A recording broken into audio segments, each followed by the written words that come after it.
Hello everyone. So guys, आज हम लोग बात करने वाले हैं हाउ टू बिकम एन रॉ एजेंट। आप रॉ एजेंट कैसे बन सकते हैं, क्योंकि बहुत सारे लोगों का एक डाउट रहता है कि यार मुझे रॉ एजेंट बनना है तो मैं कैसे बनूं, क्या कोई एग्ज़ाम होता है, क्या कैसे सेलेक्ट हूं मैं रॉ एजेंट बनने के लिए।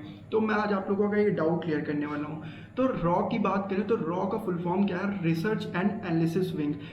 इंडिया की जो सीक्रेट एजेंसी है उसे हम लोग रॉ कहते हैं, जो क्या करती है, सारे सीक्रेट ऑपरेशंस को परफॉर्म करती है। अब मैं बात करता हूँ कि रॉ एजेंट कैसे बने। तो सबसे पहले इसकी एलिजिबिलिटी, क्या हम बात करें कि हम रॉ एजेंट बन सकते हैं कि नहीं बन सकते हैं डायरेक्टली कोई एग्ज़ाम देके। तो गाइस, इसका आंसर है नो।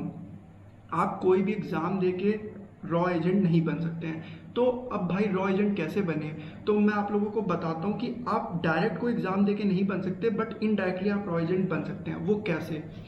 तो गाइस, एग्ज़ाम होते हैं, एसएससी का होता है एग्ज़ाम सीपीओ, या फिर यूपीएससी का एग्ज़ाम होता है सीएपीएफ, जिसके थ्रू आप पैरामिलिट्री फोर्सेज यानी आर्म फोर्सेज में जाते हैं, as in CISF, CRPF, BSF, SSB, ITBP.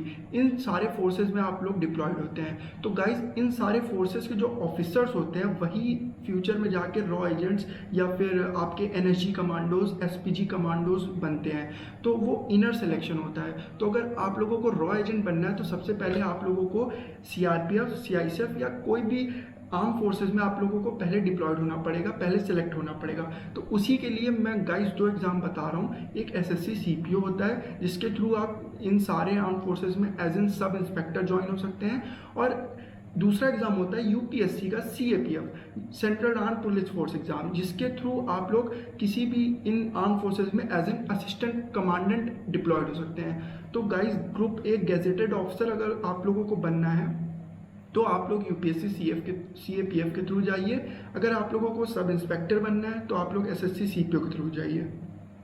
After आप जब इसमें सेलेक्ट हो जाते हैं तो आप वो इनर सिलेक्शन के थ्रू ही आप लोगों को रॉ में या फिर एसपीजी में, जिसमें भी आप लोग जाना चाहें उसके थ्रू आप लोग उसमें जा सकते हैं। बट हाँ, एक बार आप रॉ एजेंट बन गए तो आप लोग अपनी आइडेंटिटी कभी डिस्क्लोज नहीं कर सकते हैं, इवन अपनी फैमिली से भी नहीं डिस्क्लोज कर सकते हैं। बहुत सारे टर्म्स एंड कंडीशन होता है। ऑब्वियसली इंडिया की सिक्योरिटी की बात है तो हम उससे कॉम्प्रोमाइज़ नहीं कर सकते हैं। तो आई होप आप लोगों को समझ आ गया वो कि रॉ एजेंट बनना है तो यार डायरेक्टली नहीं बन सकते, बट हाँ, ऐसा नहीं कि बन ही नहीं सकते, इनडायरेक्टली बन सकते हैं। आप जाओ, उसमें डिप्लॉयड हो।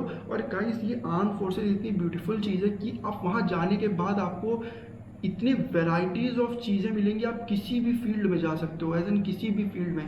बट हाँ गाइस, वहाँ तक जाने के लिए आप लोगों को पहले सेलेक्ट होना पड़ेगा, एंड उसके लिए मैंने आपको एग्ज़ाम भी बता दिए। ये दो एग्ज़ाम होते हैं, तो आप लोग उसके थ्रू जा सकते हैं। और अगर फिर भी कोई क्वेरी बच गई है तो गाइस कमेंट कीजिए, मैं आप लोगों का रिस्पांस रिप्लाई करूंगा। और अगर कुछ और डाउट है तो आप लोग कमेंट में कीजिए, मैं उस पर टॉपिक पे वीडियो ज़रूर बनाऊंगा। तो गाइस, आज के लिए इतना ही रखते हैं, तब तक के लिए ख्याल रखिए। बाय बाय, टेक केयर और जय हिंद।